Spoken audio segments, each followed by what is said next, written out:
always makes me nervous when that disappears.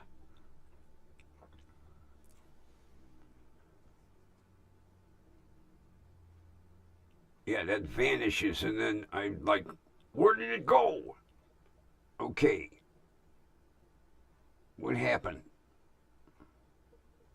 Why is that not saying online? Oh, come on. Why is that not saying online? Oh, crap. I think I got a stumper again tonight. Oh, oh, oh.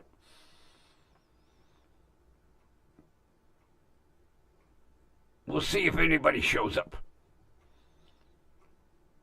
I don't know why that's saying. It should say online. If it isn't one thing, it's another. I guess it's working.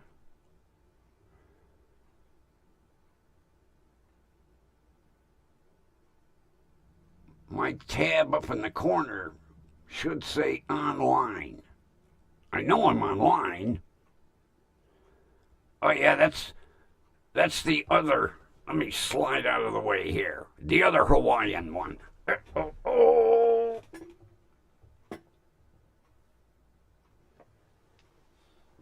I got 4 Hawaiian scenes. I wasn't going to change it, and I says, well, I'll do all 4 of them right in a row, and then we'll kind of maybe vote on which one we really like the best, and then I'll leave that one up for a while. Yeah, this one, $2.78. Well, like I said, out of all of them, I didn't pay over. I think the most expensive one was $3.05. Good old Temu closeout background sale. And I got a couple more. Oh, you wait till you see the shirts. I ordered 2 more shirts today. 3 more. I don't know what I'm going to do with all these goddamn T-shirts. But, you know, when you walk into the Bullseye store and you see T-shirts, 18, 22, 26 for a T-shirt. I'm getting them off of Temu. Every shirt that I've ordered has been $5 or less. I cannot believe the prices, and they're going to get worse. Holy shit. With this tariff war going on.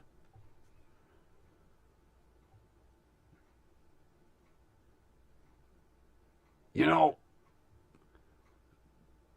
somebody in that large house in Washington, D.C. better quit screwing with China.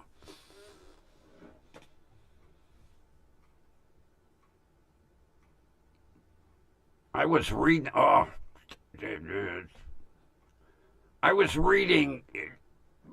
what merchandise is going to be costing if all these tariffs go into effect. An item right now that you're paying $10 for will be like 18.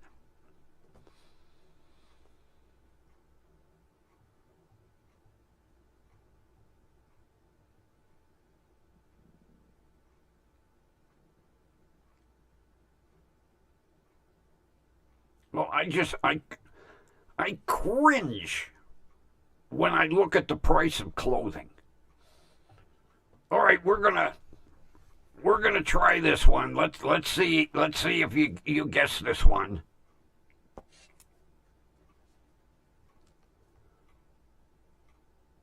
All right, come on, play.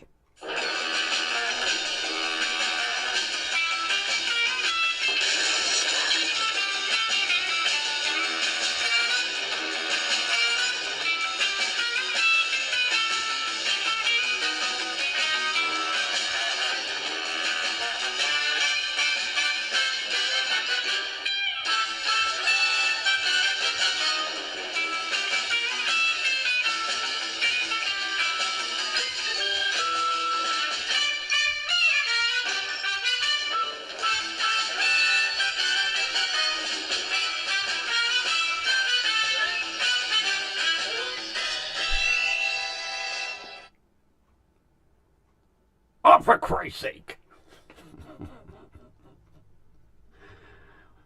Uh, you know, I wasn't going to go with this one. I had two picked out, and I was like, well, this one is so old that it won't get guessed. And then just as I started playing it, I was like,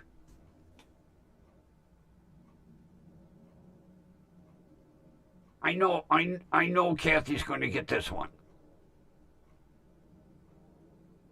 Because you and I aren't that far apart in age. And I'm sure if you didn't see it first run, you watched it in reruns. Damn it. Okay, tomorrow.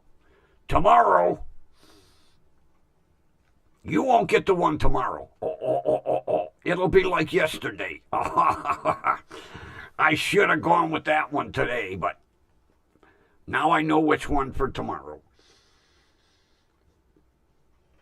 You won't get that one. I guarantee it. What are you looking at? Oh. I forgot to... okay. Sorry. From the WDWL TV Multiplex. Live from Hawaii. We bring you with great anticipation the pride of the station. The grumpy old man, me, and... oh, don't give me that look. The grumpy disco vulture. Take your ball and don't screw it up.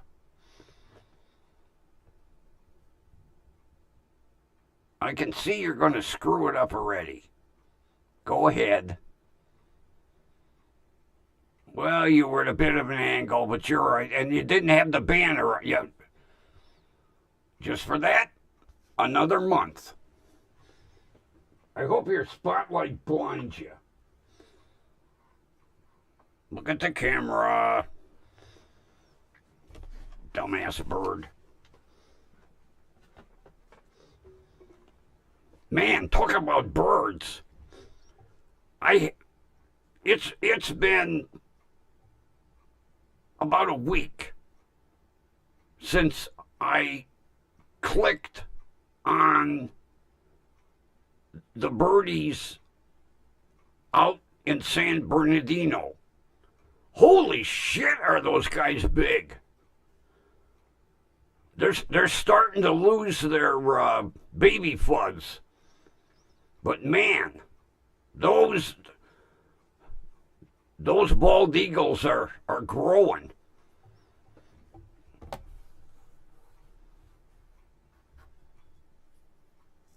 It just,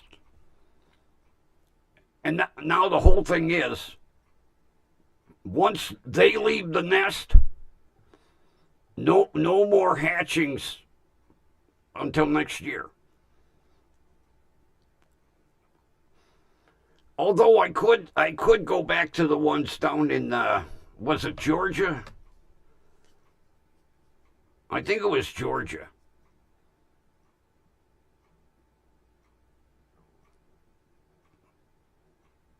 I'm trying to think what the hell was the name of that state park. Starts with a K. Like kimchi or something. Kimchi State Park or Kimichachi or something like that.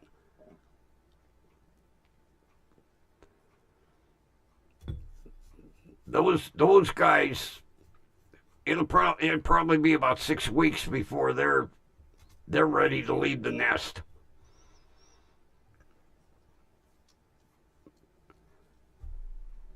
But it was kind of saddening, the ones down in Florida. Because the the guy from the state game warden, he kept saying they're going to take a test flight, and then they'll be back to the nest for mommy to keep feeding them, and they'll take a couple of test flights before they fully fledge. First flight, gone, never to be seen again. I felt sorry for poor mom.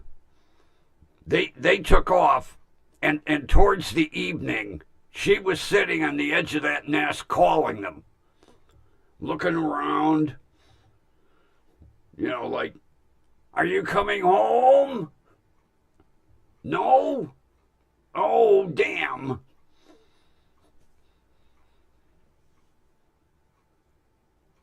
I guess they proved that game warden wrong. Yeah, he says, yeah, they'll take a couple of test flights. They'll come back to the nest. They'll take another test flight, come back to the nest. First flight, both of them. Brother number one took off, and brother number two was like, I can do that. Gone. I hope they were all right, though. I would hate to think that, they took the test flight and they ended up on the ground and some animal ate them.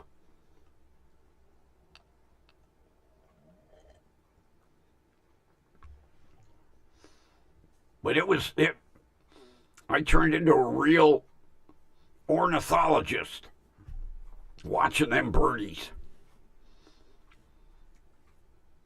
It really, I'll tell you,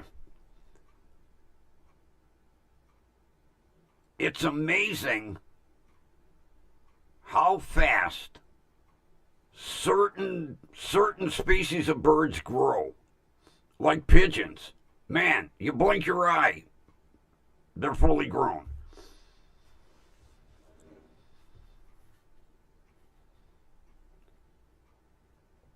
But today, when I clicked on the ones out in California, I was like, whoa.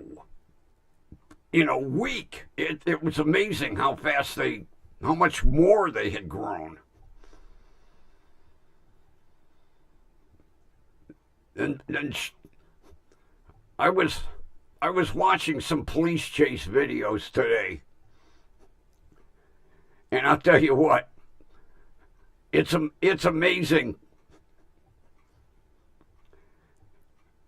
The police will start chasing a guy. We're talking, big bruising guy, maybe 6'3", 6'4", 260 pounds. Get hit with a taser and he screamed like a little girl. It's surprising what 50,000 volts can do for you. Yeah, this one big bruiser, yeah. He bailed out of the car and he started to run. And the trooper said, "Stop or I'll tase you." And he turned around to the trooper and yelled, "Fuck you." Scream, oh my God. Scream like a little girl. And he started to fight, and the trooper pulled the trigger again. He screamed again. I give. And he put both hands behind your back. And he only put one. The trooper said, "I'm only going to tell you once more. Put both hands behind your back." The next thing you heard, scream like a little girl. And the next thing my hands are back. It's hilarious. Or just watching him do a face plant. Guy's running, gets tased, and you see it, poof. Then they pick him up off the ground. His nose is like over here, bleeding. It stops you right in your tracks. And then you scream like a little girl. Although, it was some sheriff's department down south.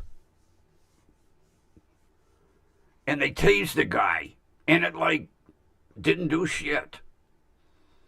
And while he had the trigger pulled, the other sheriff's deputy tased him.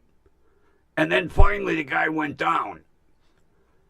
And after they had him handcuffed and arrested, they're looking at the tasers going, boy, the old ones were a lot better than these.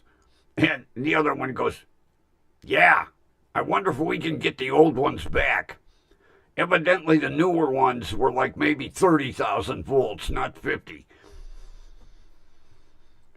But it's amazing. Sometimes guys get tased and it don't do shit. It don't affect them at all. I'm like, and like the one guy, you could see the probes planted in the guy's back. They weren't going, he just had a little flimsy t-shirt on. And the probes were stuck in this guy's back. And he kept telling the officer, is that the best you got? Is that the best you got? And the officer's pulling the trigger. And the guy's turning around going, that's the best you can do? Evidently with the complaints, they're weakening the tasers now. God, why bother? Just tell the crooks, go ahead, run, go ahead, keep going, don't worry about it.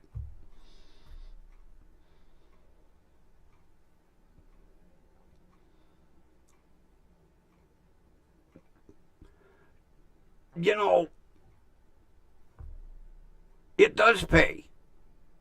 Because you look at least 85% of these cases, and the charges get reduced down to nothing. They get a guy for obstruction and battery on a law enforcement officer and, failure to identify. And when it goes to court, the guy gets off with double parking.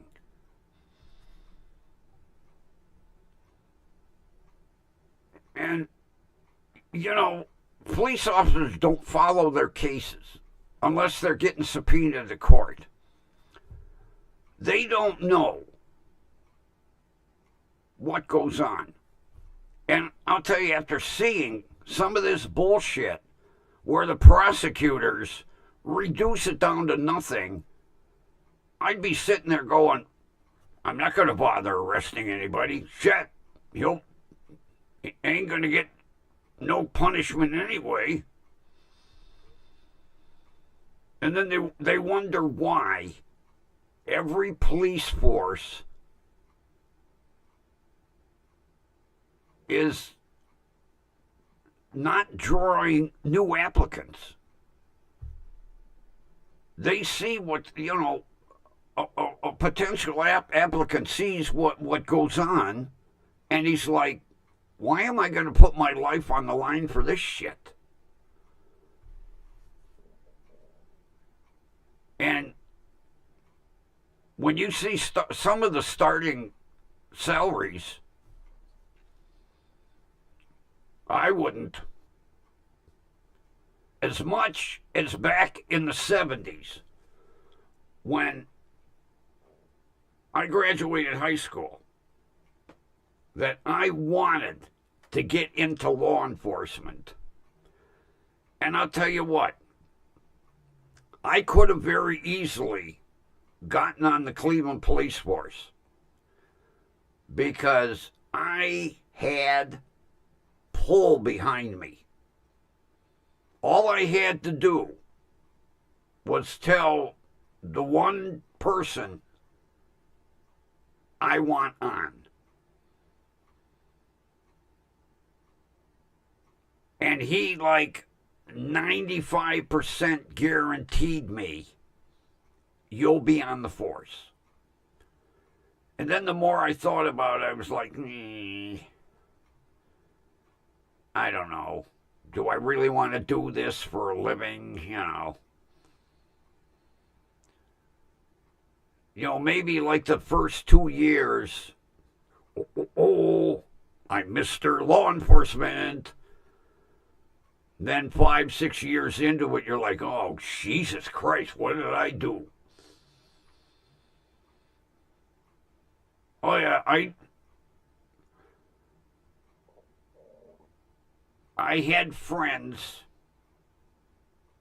who were in the right places in the Cleveland Police Department who could have pulled the right strings, and I could have gotten on basically bypassing a lot of the bullshit. Because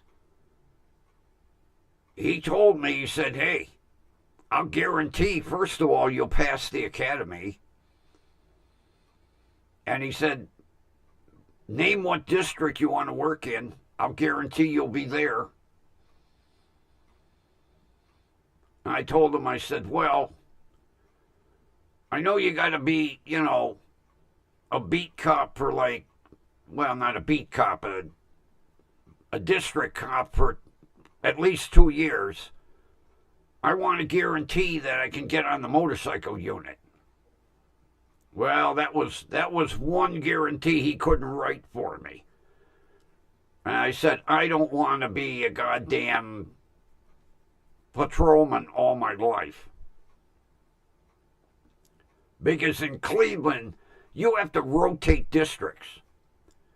And I was like, no, you're not putting me over on the east side in the ghetto for a year or two. No, I don't think so.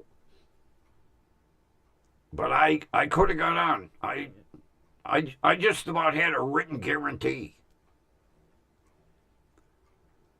And same thing with the fire department.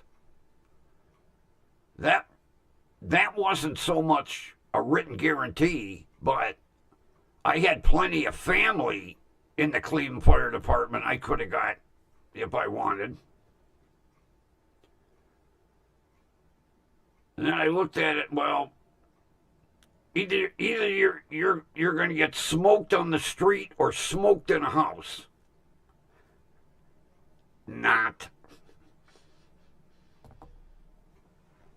I did some hard thinking. Between 18 and 21, I did a lot of hard thinking. And I was riding around, 18, 19, 20 years old. My buddies would pick me up and say, hey, come on, ride with us tonight. Okay. I'd be like a prisoner. I'd be in the back seat. They just told me, stay in the car. Okay. Oh, they did. I'll tell you what. Today, if that shit, they'd have been fired for letting a civilian go on police calls. Because Cleveland don't do ride-alongs. Now the sheriff's department on their road unit, you could do a ride-along, but Cleveland, no, they don't do. So someone that might want to apply can't even get a taste of it.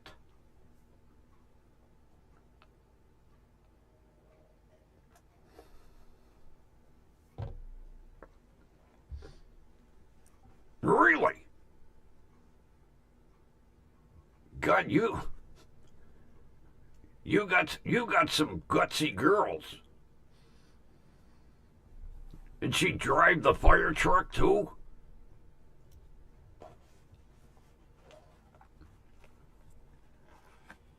Unbelievable.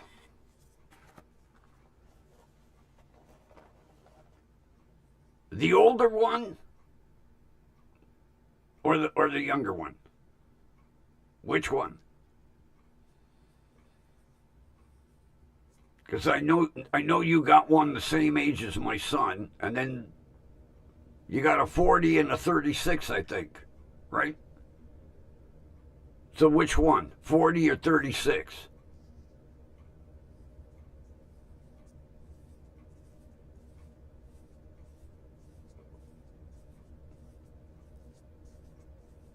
Ah, damn.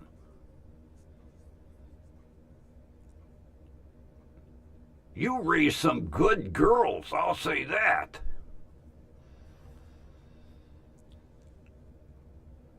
She's like, I ain't sitting behind no goddamn desk.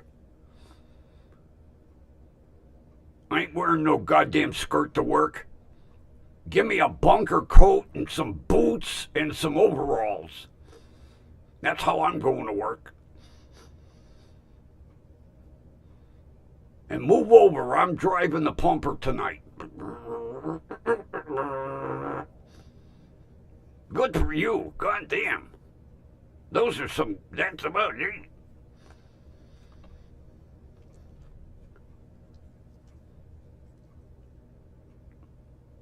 That's like one of the girls that lived a couple of houses away from me.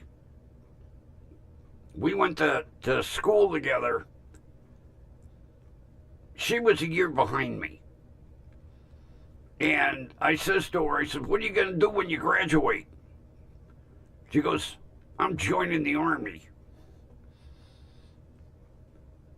I said, what? She goes, yep. And she was always one of these little prissy, makeup and always wore dresses. I told her, I said, when you get out of boot camp, I want to see you in full camo gear. And she came home for a couple of weeks, and I was like, I couldn't believe that goddamn backpack. I couldn't even pick the son of a bitch up. She threw that thing on her back like it was a small bag of groceries. And she did 4, 8,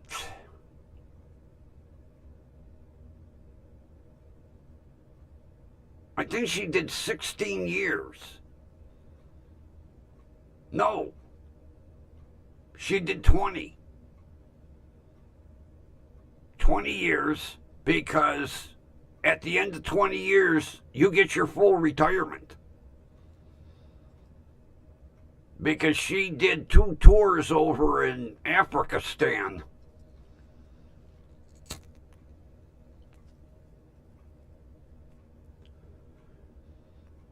She was a fucking tank driver.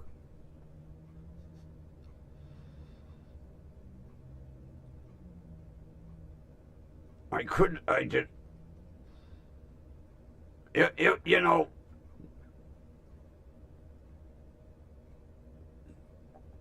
all of her Army friends had no idea what she was like in junior high and high school. And when she come back from her first tour, a couple of her friends came over to visit. And I said, what do you think of good old Glory here? And they were like, ah, damn, she could kick some ass. And I said, you should have seen her in school. Makeup, fingernail polish, dresses, skirts. And they looked at her and went, really? Yeah, she could kick some ass. And they said she was a hell of a tank driver.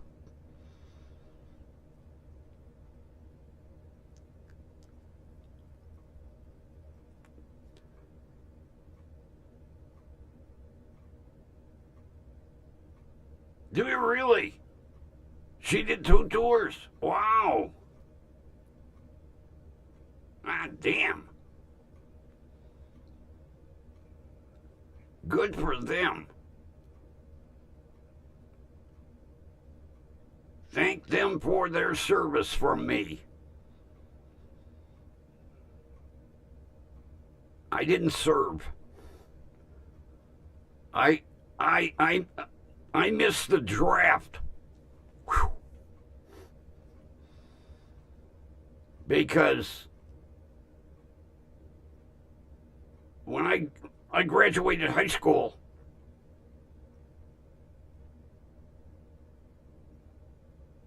that was when they were doing the lottery for Vietnam. They stopped at, let's see, what the hell? They stopped like at, I'm trying to think.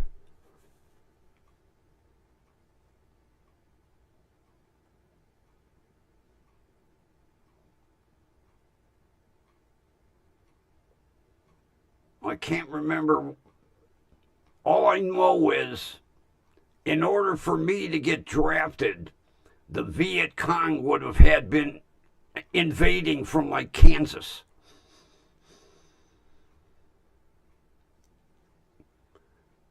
Because they would do it on TV.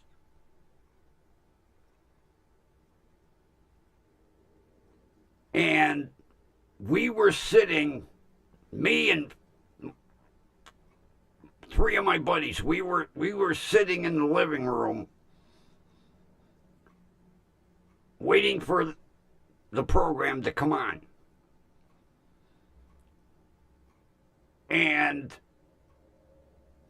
they had that lottery system, you know. So the first number up was my buddy's birthday. And we were like, holy shit. First number up and you're going. And I'll tell you what, the other 3 of us sat there fucking chewing our fingernails that night. Because that was the last vacation we all wanted, was over in the jungle. And the 3 of us lucked out. Although, so did he. He comes out of boot camp.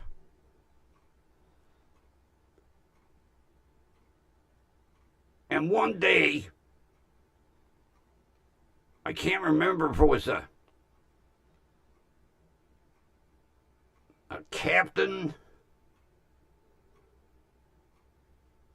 He was up there. He walked in the barracks and he said, who in here can type? And my buddy, look, come with me. You're going to be my personal secretary. And he spent 4 years in Hawaii.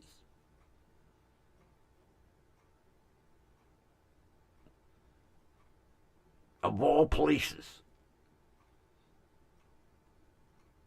So his parents had no worries whatsoever because he never left the United States. He was the only one in his group that could type. And this, I think it was a colonel, walks in the barracks. Who in here can type?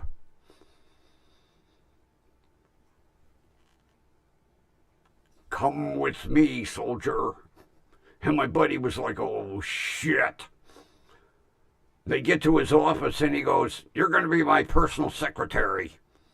Get ready to ship out in the morning. And he was like, oh, God, no. Because he thought he was going to get the Southeast Asia vacation. And they landed in Hawaii. And he was like, well, this don't look too bad. And he asked the colonel, he goes, should I unpack? And the colonel said, this ain't no stopover. This is where we're going to be. Yes, unpack. And he spent 4 years on the beaches of Hawaii.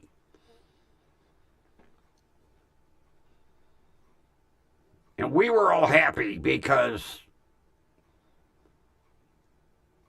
we lost 6 friends over in the old Southeast vacation.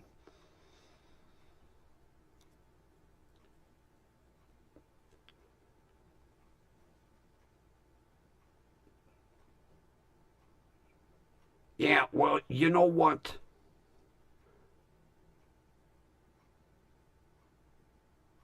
The country owes them veterans a lot because they got treated like shit when they came home.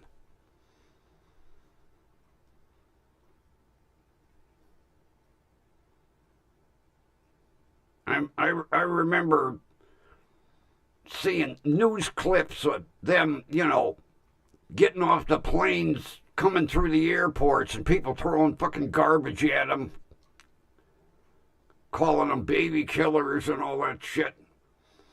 That was one of the dirtiest, nastiest wars.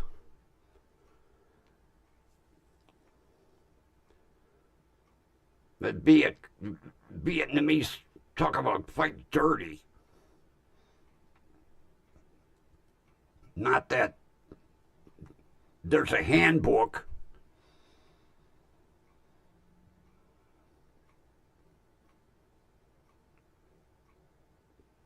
Anytime I see a guy that's got Vietnam veteran hat on, I walk up and shake his hand. For 2 reasons. 1, thanking him for his service. And for 2, making a trip that I didn't have to take.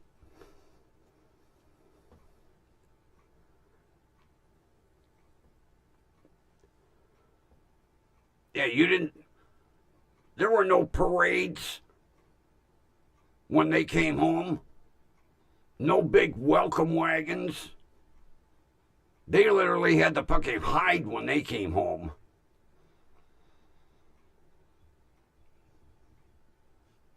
And it took, 20 goddamn years before they finally treated them the way they should have been treated.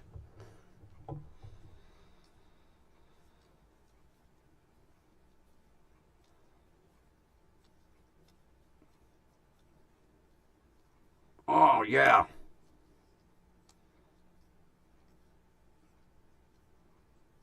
Yeah, they ignored.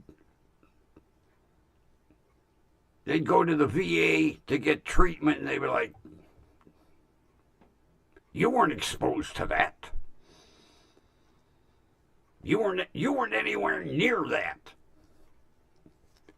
Goddamn, any place you went, you were near it.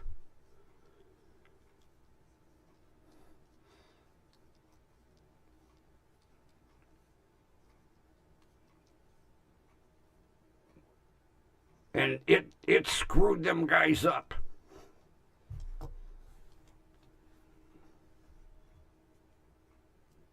It was bad enough they were exposed to it. Then when they came home, they didn't know how to treat it. Well, we just made the stuff to deploy. We didn't, make it where we could cure something. We didn't research it that far.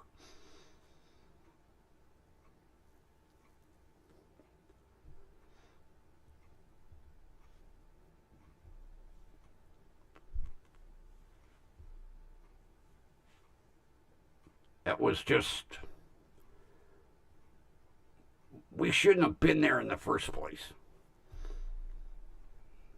Of course, we always gotta, we're going to be the saviors.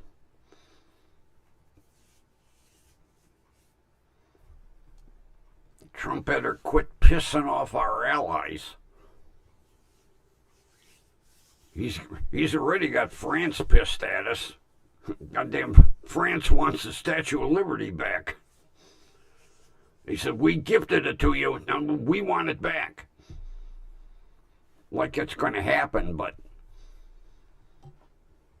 although, goddamn France, they still haven't paid the interest on the debt they owe us from World War II for all the aid that we gave them.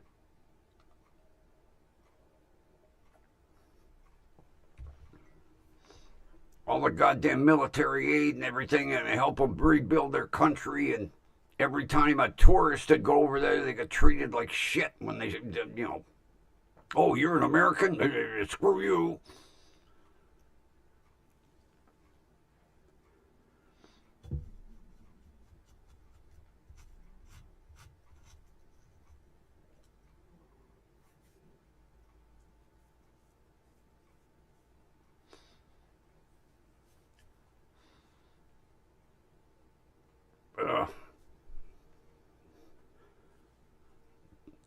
Got to change subjects. That's what's pissing me off. And then this shit, Gulf of America. I saw, if it wasn't so expensive, there's a neat t-shirt that says Gulf of America. And it's got you-know-who in a sombrero with Mexican gear holding a taco. I'd love to buy that t-shirt, but I ain't paying $13 for it.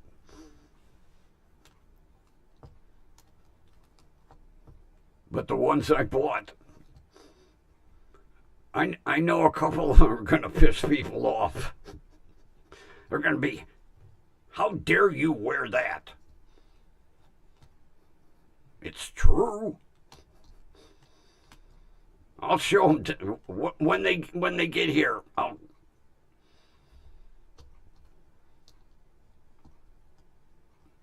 I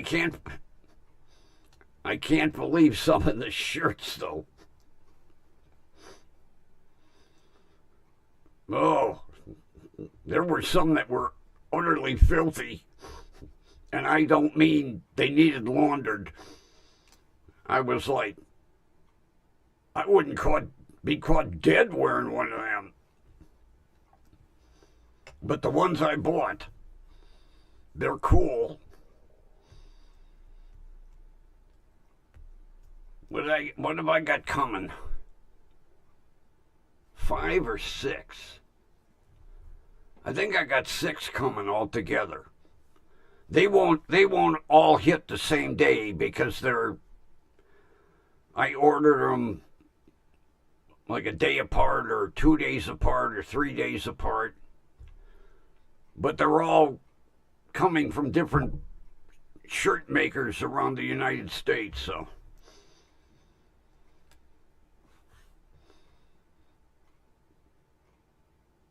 But I don't think I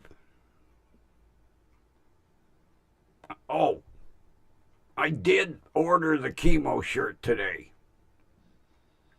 I paid $6.25 for that one. I kind of went over my budget, but I had to have that one. I had to have that one.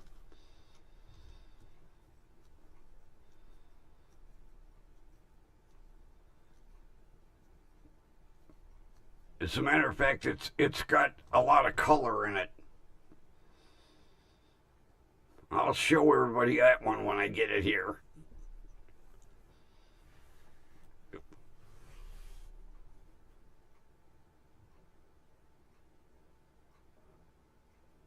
Was it 6? 7 t-shirts I ordered. all under $5 except the chemo shirt. I went over my budget. I said I'm not spending more than $5. And I searched because there's several vendors and they all try to outdo each other with price. So we started like at 18 and then 16, 13, 12. I kept searching and searching and searching, and finally the cheapest one I got was like $6.05, and I said, okay, I'll buy it. But I know at least 3 out of the 7 are going to piss people off when I wear them. I know it already. People are like, how dare you wear that? And close your eyes and don't look at it. Especially the one. I'm thinking wearing that one to my doctor's appointment. That one should be no, that won't be the first one to get here. Although I don't know. It all depends on how they ship them. But I'm going to wear that one to my doctor's appointment. Definitely. My doctor will go, oh, you sick bastard. Yep, that's me.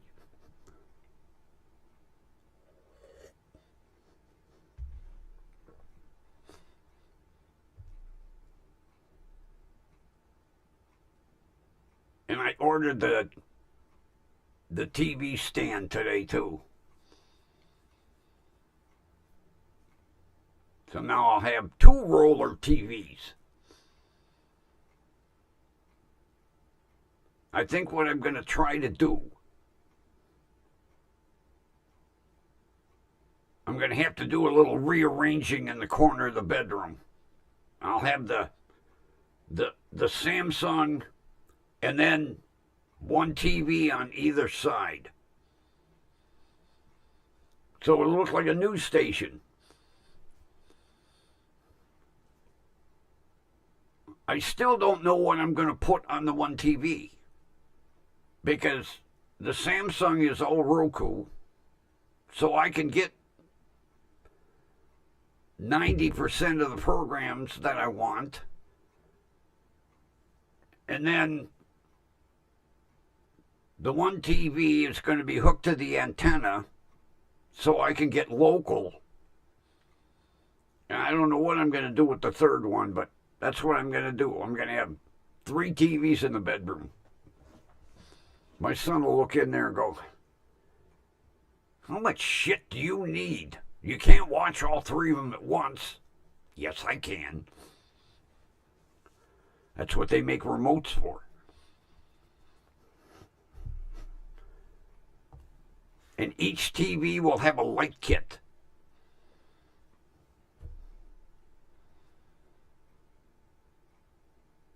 Matter of fact, tomorrow,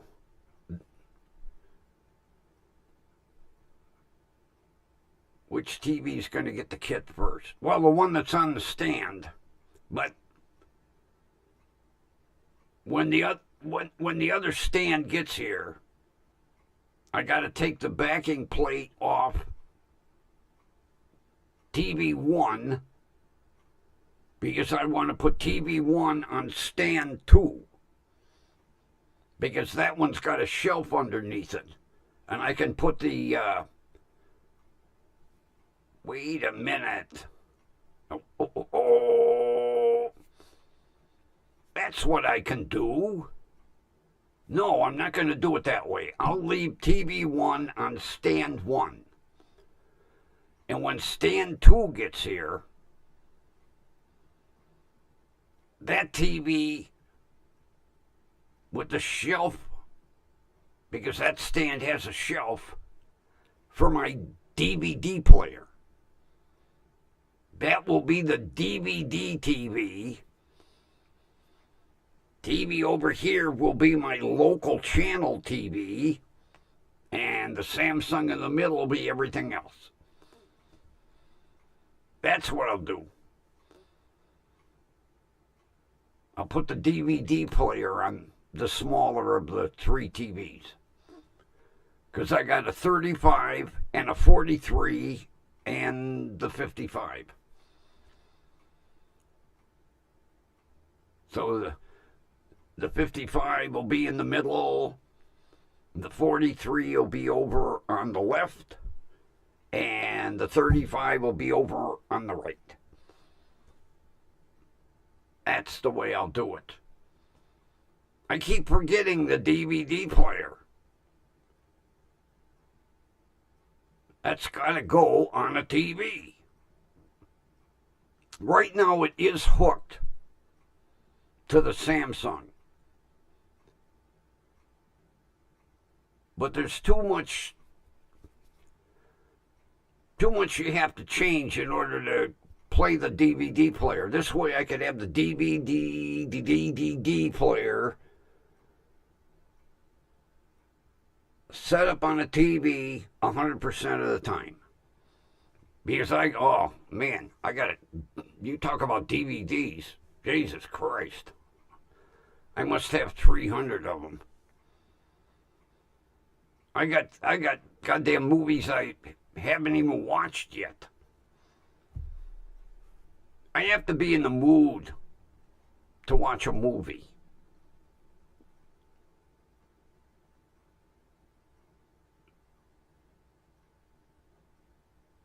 Because most of your movies are almost like 2 hours. And if they don't really have an engaging plot,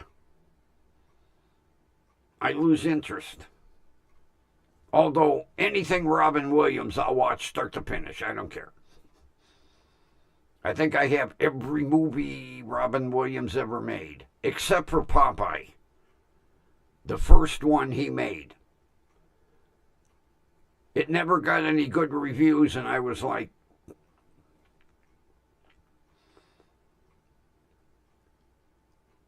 although I could probably get it really cheap off of eBay. Maybe I'll look tomorrow just for the hell of it. But it got, although that really wasn't the movie for him. I don't know what they were thinking. Well, they were giving a break. But that wasn't the movie for him. Now, like, what the hell was that? Moscow on the Hudson? That was a good movie. He played as a matter of fact,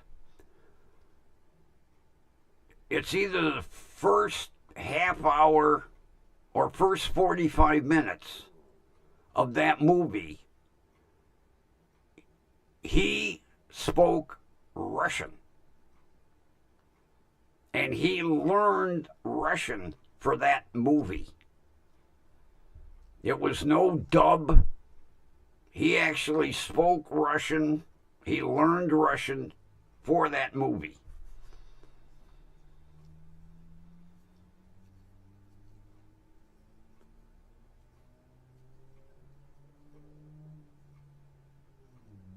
Another one that I liked that really didn't get really super good reviews was 24-Hour Photo. I liked that movie, but I'll tell you what, it had a strange ending. It really did. It didn't end the way everybody thought it was going to end.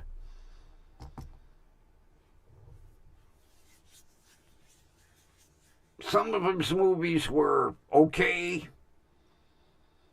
Some of them were like Mrs. Doubtfire. Now that was a kick-ass movie. And then I can't remember the name of the movie he did.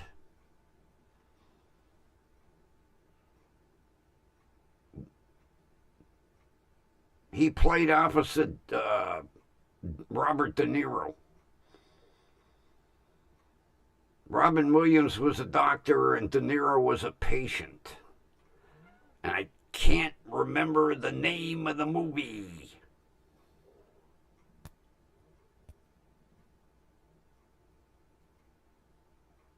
And it was a good movie, too.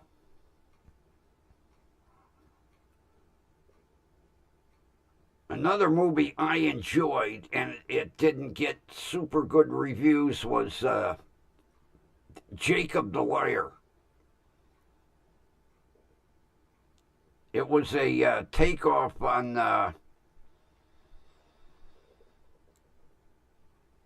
the Polish ghetto in Germany during World War II.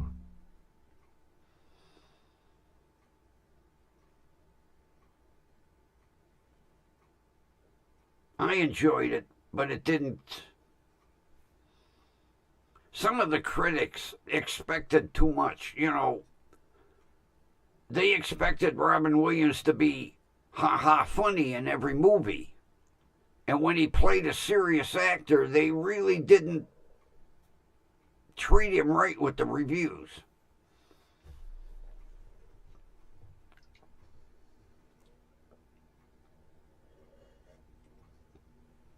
I miss him. It was sad.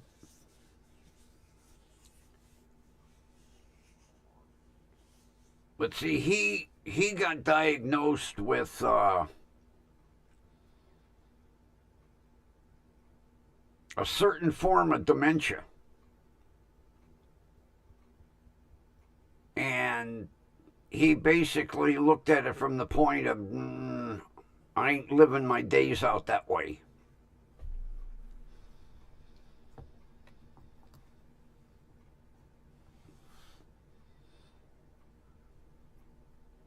And his daughter looks a lot like him.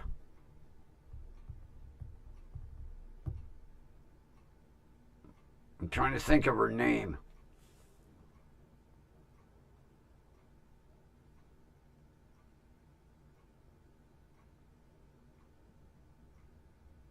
Starts with a Z.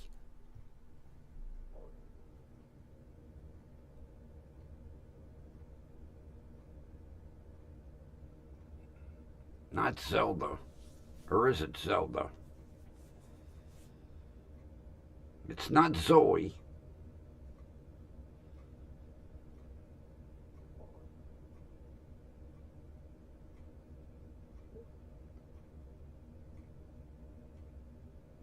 Because there's a video game.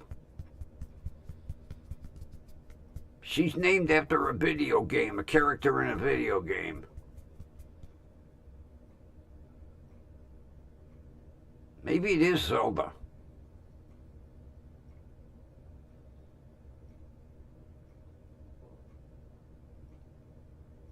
She was doing a lot of movie work, but you don't hear anything about his 3 kids anymore whatsoever.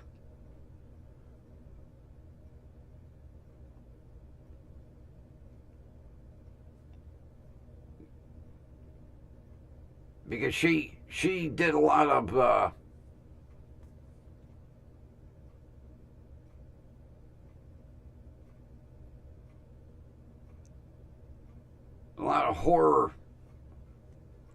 horror movies. But none of her movies were. It is Zelda.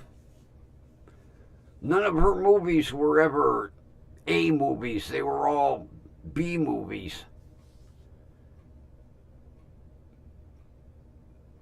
And see, the sad thing was he didn't stick around long enough because she was just in the beginnings of her career, you know, and Dad was kind of calling the right people saying, hey, my daughter's an actress. Help her out. And then when he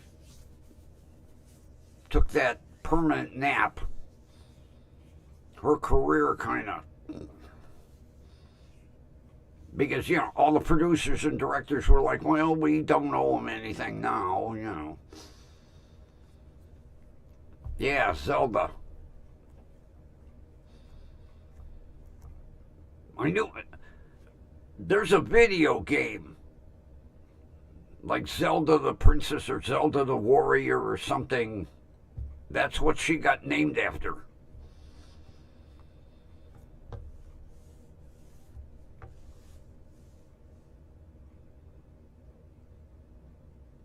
She was a pretty girl. But you don't hear anything about his kids. Although she was the only one that was in show business. The other two didn't want nothing to do. The two boys didn't want nothing to do with it.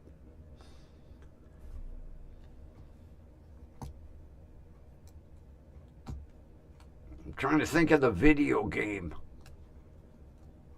Was it Zelda the Warrior or something? Warrior Zelda.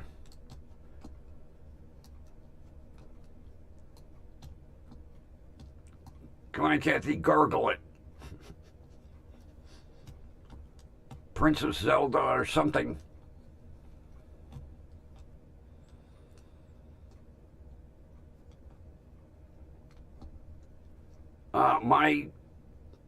My good friend's mother had Alzheimer's, and it ruined her. I mean, she was trying to care for her, and then she finally had to put her in a home. And what she would go through, she would stop after work every day to visit her mother. And she would walk in, and her mother go on a tirade. Where the hell you been? Goddamn, you never come visit me. She was like, Mom, I was here last night. No, you weren't. You never come visit me. You don't care about me. And that went on almost nightly. And finally, poor Rose was like, oh my God, I can't keep doing this.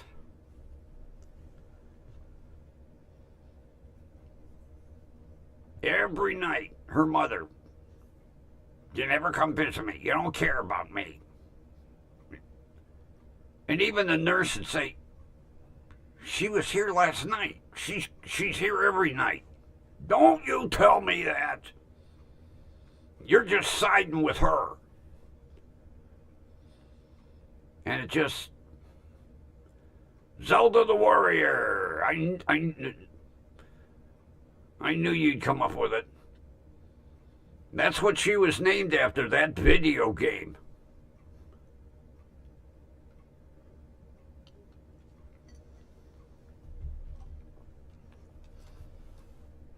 Because when they did an interview with her and Robin, they would play that game like every night. And then for the longest time, Robin kind of denied that's how she got named. And then finally Robin told her, yep, you were named after Zelda the Warrior.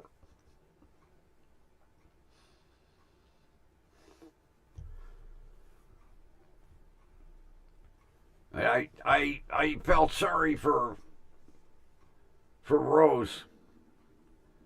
She would leave that care facility and just every night she'd just come home and cry her eyes out because her mother just didn't remember. And it's unfortunate, but there's no dealing with them like that. When they go through stages, because for a while everybody was stealing from her.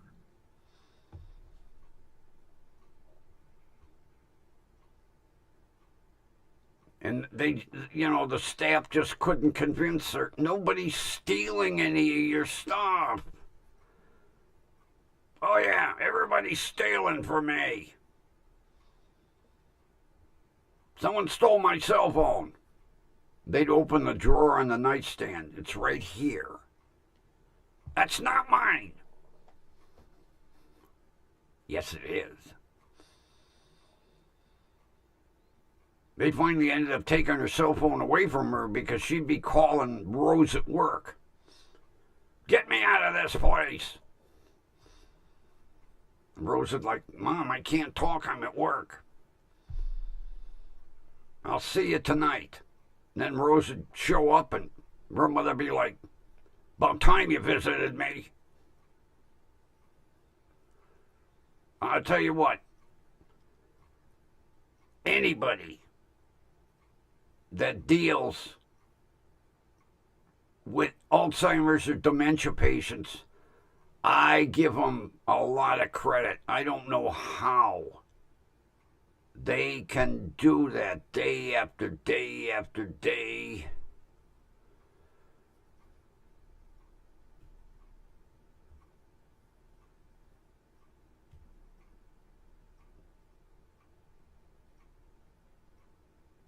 Yeah, and you can't, no matter what you say or do, you can't convince them. You know, like Rose's mother. First, Rose never visited, and then everyone was stealing from her. How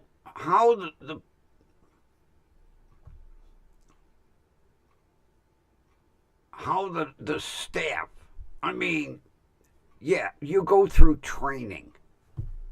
Nothing trains you for what you have to deal with. And then, it's almost impossible for you to do it yourself.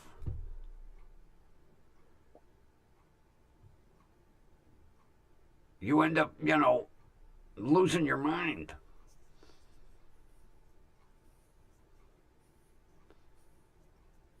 I'll tell you what, I give them a lot of credit. Anybody that tries to do it at home, I give them a lot of credit. I don't know how you can do it, Kathy. I saw what Rose went through, and that and being a hospice nurse.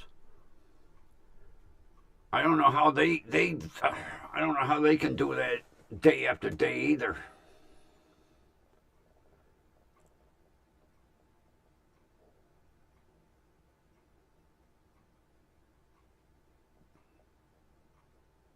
That's like there's a hospice nurse that stops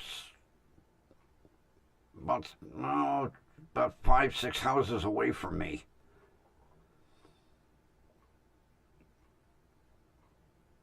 One day I'd like to catch her and say, not to sound crass, but how do you do this? How do you do this?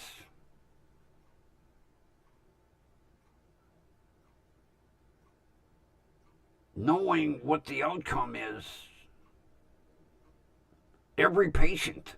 How do you do that? No joy and happiness in that job. It's different if you're a nurse in, a rehab unit or that. You see a person get well and leave happy, but doing a job where every patient's going to take a nap.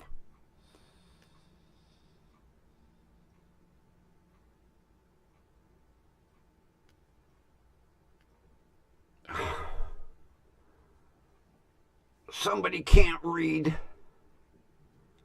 Somebody can't read. Somebody can't read.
My neighbor across the street.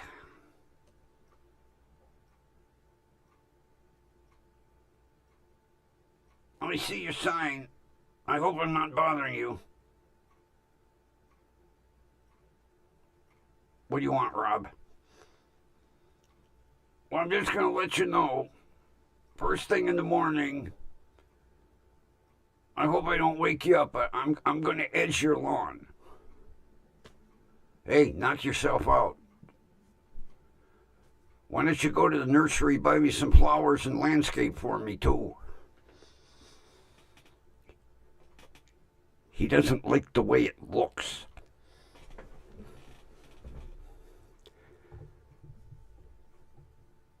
He's directly across the street from me. And he sits in his living room. And he looks straight across. And my yard bothers him. And it bothers him to the point where, well, now he's not only he cut it, now he's going to trim and edge it.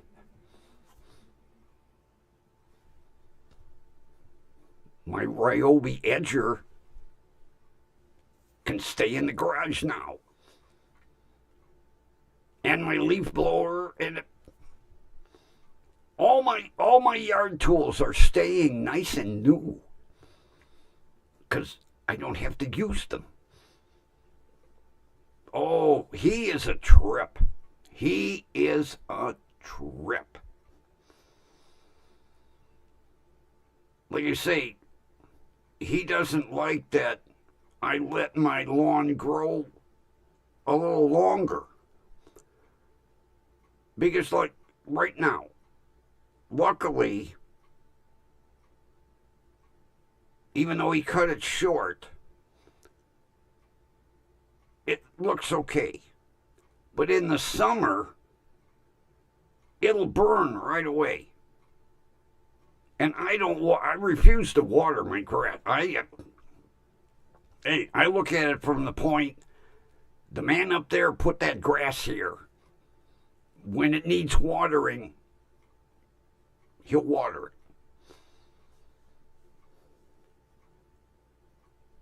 it. Like my friends, they have a sprinkler system.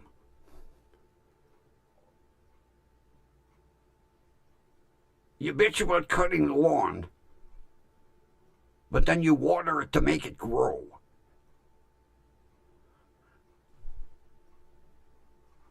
What's wrong with this theory? Yeah, it's like, oh, Jesus Christ, I gotta cut the lawn, every week. Well, if you didn't water it every day, you wouldn't have to cut it every week.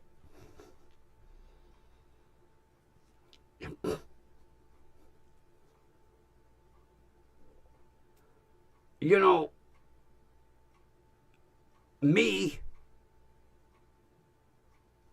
and Jim were the only two neighbors that talked to Rob. And now Jim is gone. The guy on the other side of him told him, I don't want nothing to do with you. Don't bother me. Because Rob was cutting his grass. And he wouldn't ask. Rob would just, well, he's got grass like I've got. If you cut it too short, it looks ugly.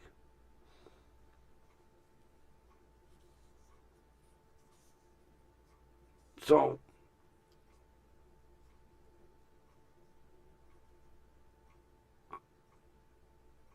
if he wants to knock himself out, edging my lawn,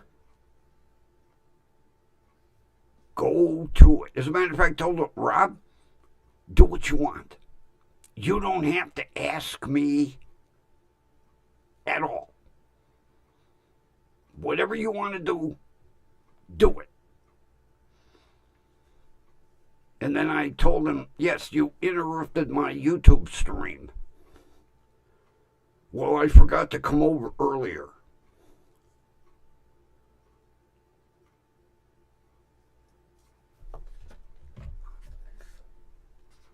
He has my number.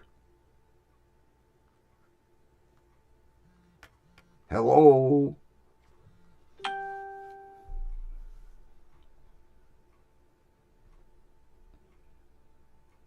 He has my number. Did you hear it ring? No. And it's not on mute. The ringer is on full volume. No, he had to walk over to tell me that he doesn't like the way it looks after he cut it. So he's going to edge it.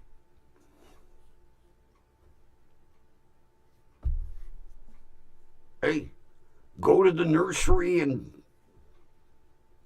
buy me some annuals and plant me some pansies or something, you know. Get some petunias. If you don't like the way my yard looks, beautify it for me.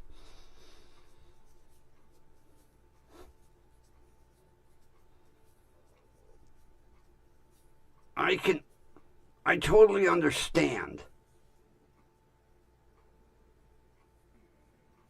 why Cindy couldn't take him anymore. I don't know how she put up with him for 10 years.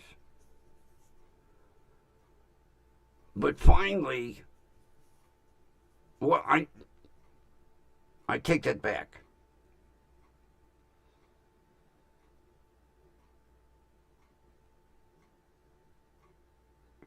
She had cancer. She went through chemo.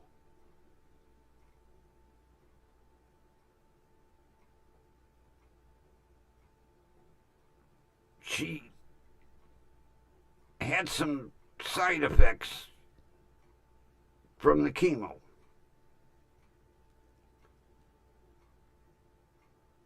He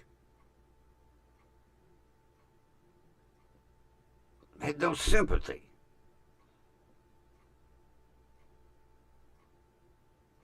She was supposed to be 100% like she was before chemo.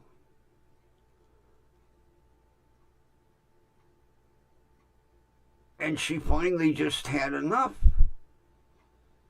And she went down to Virginia to live with her mother. So she not only moved out of his house, she left the fucking state. She got far enough away from him. I don't know how she put up with him.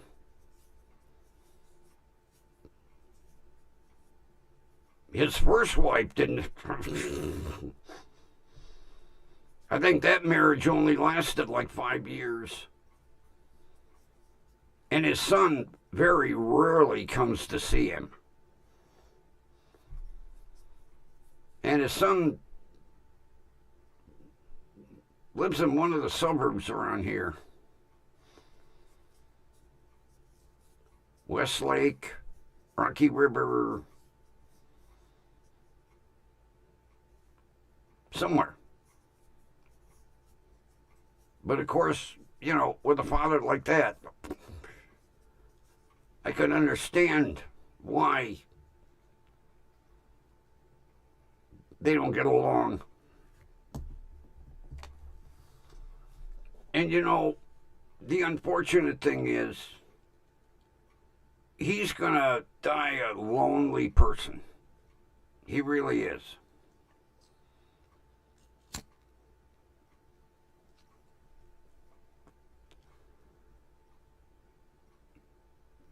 Everybody tells, and they've been telling him that for years, Kathy.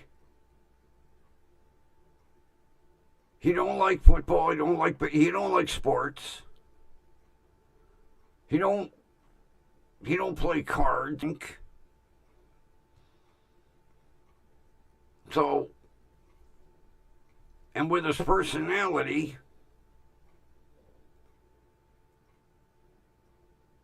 who'd want to put up with him? I very rarely speak to him. I avoid him because he just aggravates the shit out of me.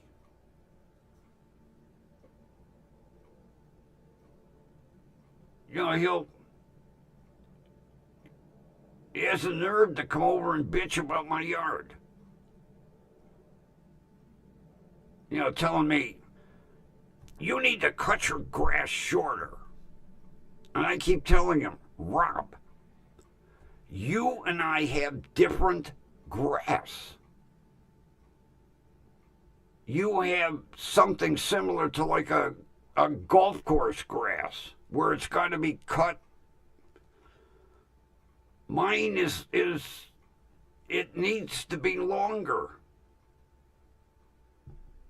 I said, you see what it's like in the summer when you cut it too short? Well, you don't cut it short enough. I just take the top off of it. I don't have to rototill it. My grass is like 2 inches.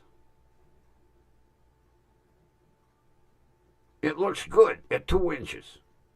I'll wait until it gets like 3, and then I go cut it.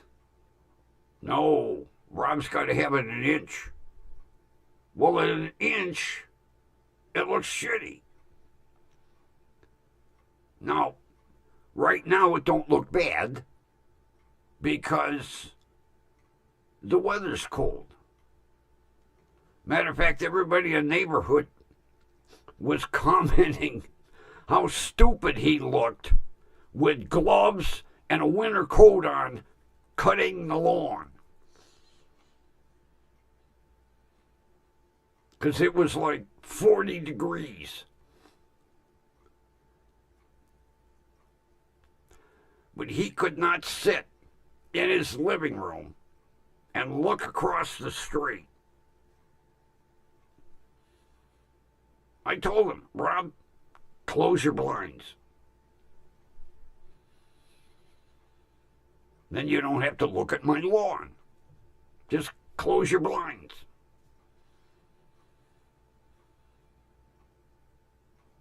And like I say, the guy on the other side of him told him, don't ever cut my lawn again. And he deliberately lets it grow like 3.5, 4 inches just to piss Rob off. But you know, it's a lot of nerve when your neighbor just cuts your grass. And that's what he was doing with the guy in the corner. Just, he'd cut his and go right up. And Jim hated yard work. So Rob would cut his lawn. And then when Rob's mower got stolen, Rob figured, well, I don't have to cut Jim's lawn anymore. And Jim bought him a lawnmower. Oh, I'll tell you what, we had a good laugh. Oh my God, we had a good laugh.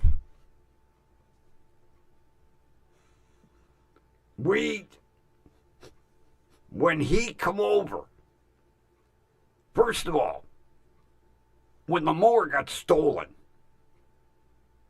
he come, you know, like Mr. Detective, did you see anybody? Well, no. Where did you leave the mower? Well, it was on the sidewalk. Well, kind of an invitation to steal it. And nobody did see anything. Although, see, we have a lot of kids in the summer that will go up and down the street with a lawnmower asking people if they want their lawn cut. So when he left it on the sidewalk and it got stolen, nobody paid attention because kids are up and down the streets all the time anyway. And then Rob had made the comment, well,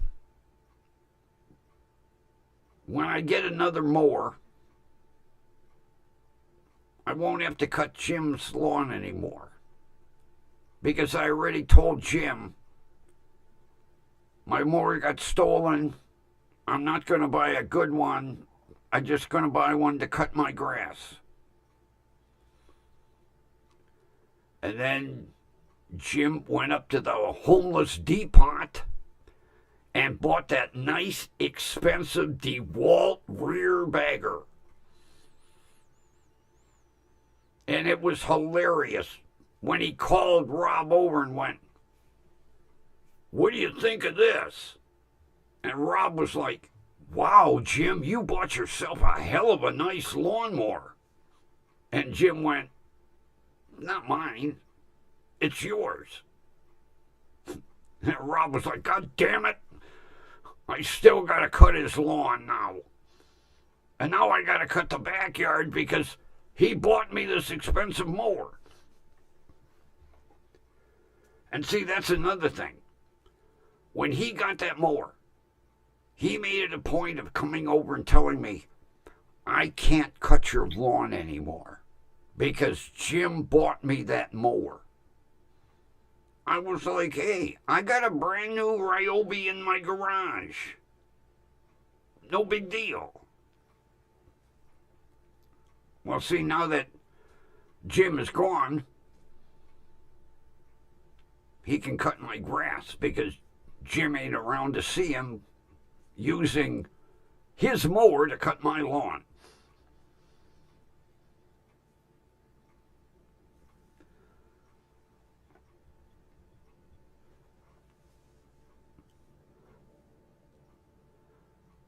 Well, see, here's the thing about HOAs.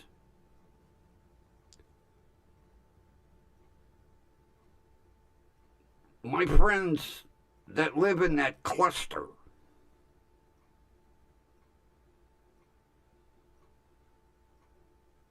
they have a lawn service. Part of the rules of the HOA is you can't cut your own grass. Because this way, every lawn is cut identical. So, Rob, it wouldn't work out there for him.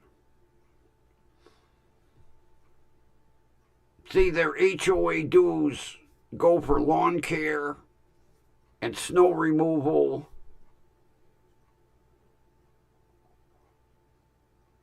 And I can't remember what else. Well, the lawn service, you know, they come out and they fertilize, they put weed killer on, all that shit.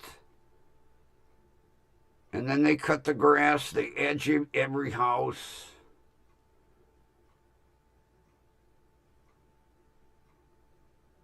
And then in the winter, they have a private plowing service. And each house gets their driveway and sidewalks done, so Rob wouldn't survive in that HOA. But see, I don't believe in them. An organization should not be allowed to tell you what you can do and what you can't do on your own property. You bought that. You own it. If somebody told me I can't park my car in my driveway overnight outside, It's got to be in the garage. I tell them to go fuck themselves. When you start paying my taxes on this house, then you can tell me what I can do or what I can't do. Oh, some of the rules they got out. Now, okay, no campaign signs. I'll agree with that. But, and they had to change the goddamn, after the first election, when Mr. Fancy Hair, people bought flagpoles and had Trump flags.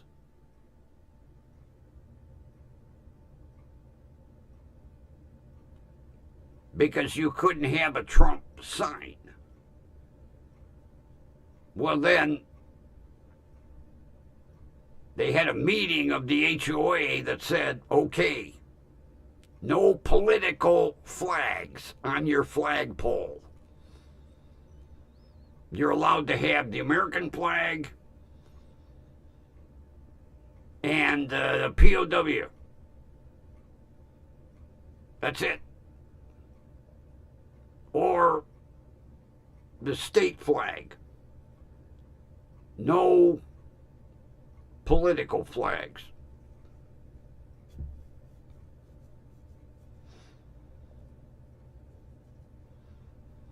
Yeah, when several people had the political flags, neighbors were complaining. And the head of the HOA went, we can't do anything. We have to change the bylaws next.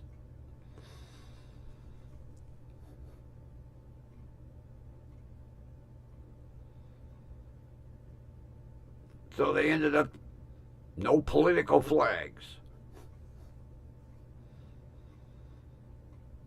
But to dictate, now, I can see certain things like fences and stuff like that.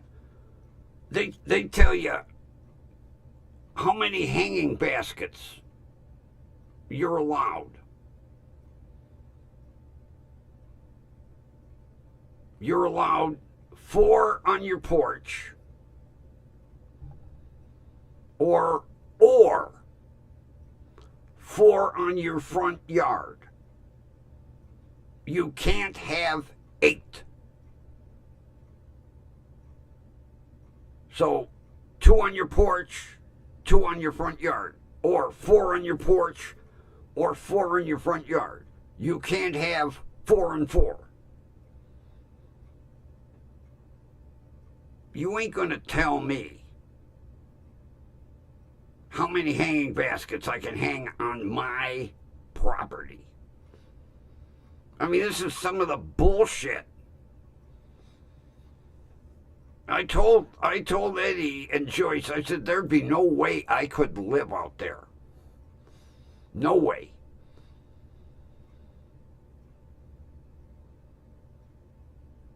Yeah, it's like after 11 o'clock, all vehicles have to be in the garage. Unless you get written permission from the HOA, like if you have guests visiting. But then, you're limited to 3 days. Now, what if your guests stay a week? They have to take their car up in the front where the parking lot is as you enter the clusterfuck.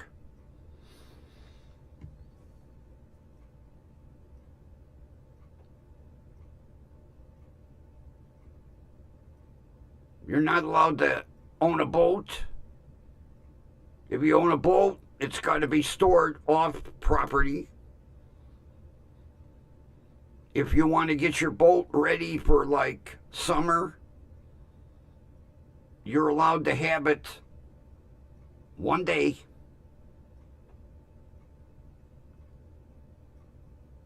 So you better make sure you got your boat ready for the water in one day.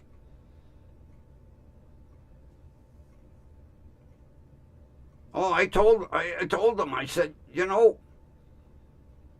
if I'm paying the taxes on that property,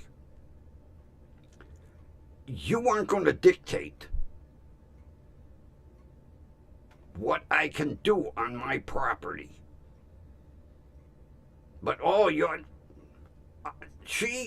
I got them some, although maybe I threw them out.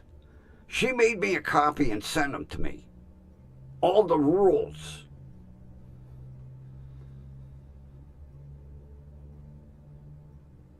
And color charts for your house paint. There's like six or eight different colors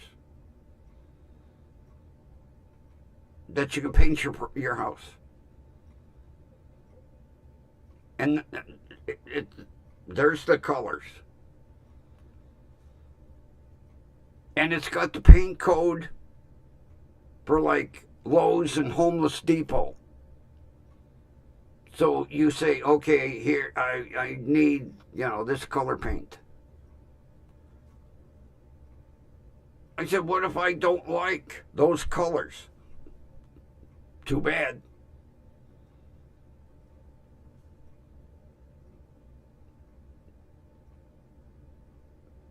I asked her, I said, you don't happen to be living in Germany, do you? She said, no, you know where we live. I said, well, it sounds like a dictatorship to me.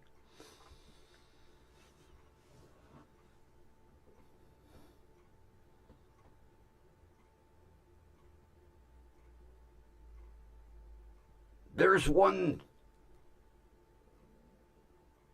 rule for fucking curtains and drapes.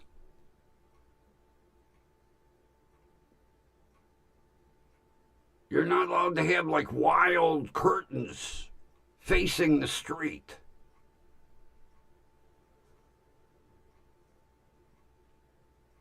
I'm like,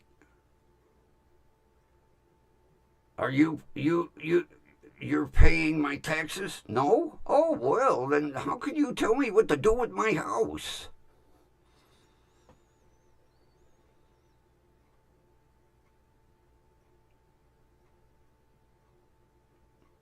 And it's like, well, it's for conformity, so the neighborhood looks nice. And I'm paying dues into this organization, and you're going to tell me what I can and can't do? Like with hanging baskets. You go to we got Petites, which they've got gorgeous hanging baskets. You're going to tell me I can not have more than 4?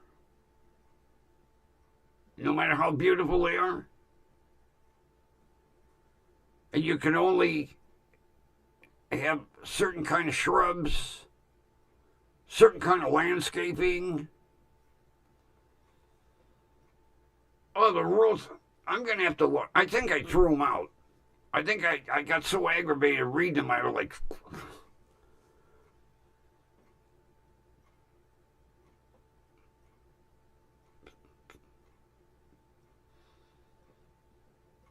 I don't know.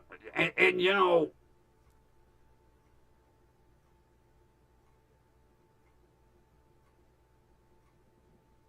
can't argue with an HOA because, they got some pretty powerful attorneys behind them.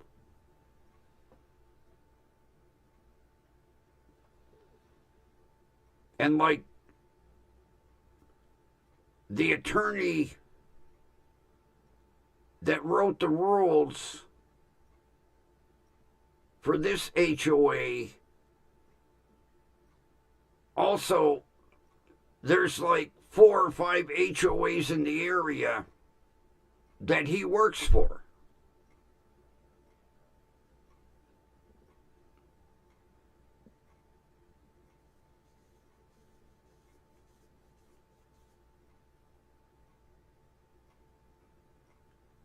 That you saw the kind of hanging baskets that Padides would produce. Some of the most beautiful baskets I've ever seen. You know, there's a Padides out in Westlake. I mean, they get their money for them, but they're absolutely stunning. And you're going to tell me I can't have more than 4?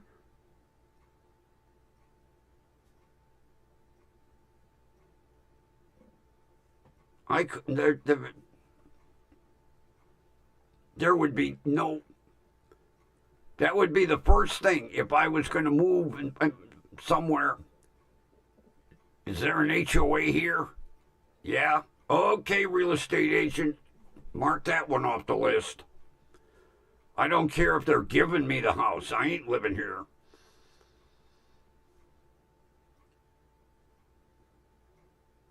And when last summer, when Ed and Joyce had a roof put on their house, there was only like 3 shingle colors that you could get.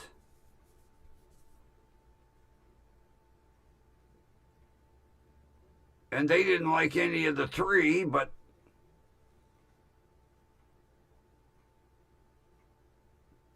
it was like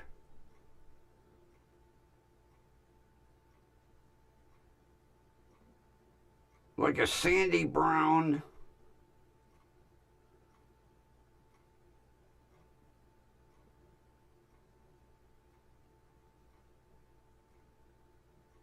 I can't remember the other 2 colors, but Eddie wanted something that was almost white to reflect the sun. And he presented it to the HOA and they voted it. Nope. These 3 colors, that's it.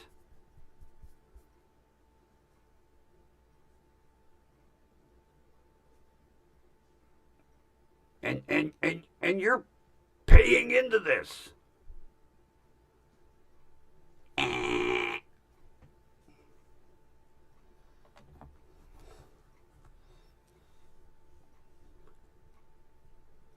Gee, no Jenny again tonight. No Wyatt. No Mr. Rican. No Neckbeard. Well, we knew Nomad wasn't going to be around.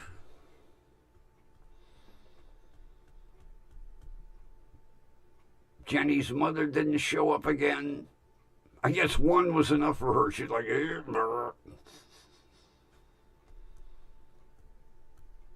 so it's just you and I chatting over the back fence.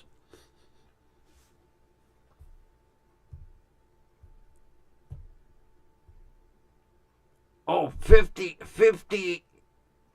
and older in this clusterfuck. No young families, not in this one. They got, I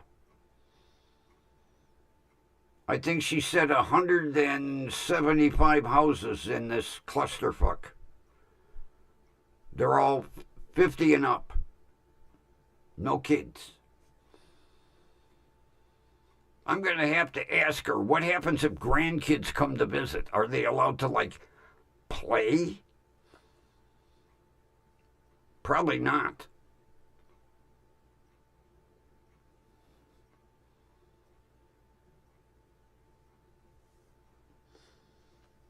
Well,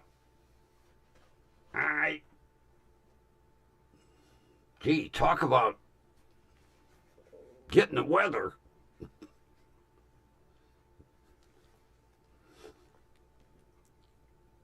Okay, come on, let's go with the music. Don't give me a hard time. No! No! Damn. I know. But I have to do all this music.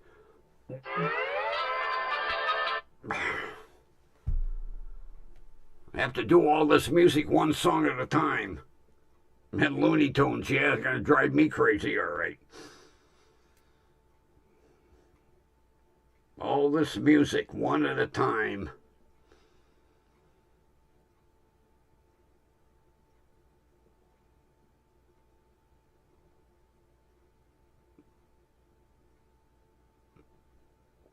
Come on. Jesus. Jeez.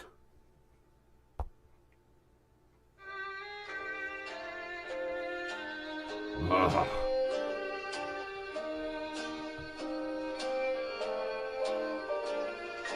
We'll meet again.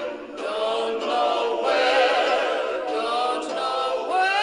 We know right here, WDWL TV, 7 p.m. Yep, tomorrow 7 o'clock, we'll be at the back fence again. Have a good rest of your evening. And I'll see you in the back fence tomorrow. And with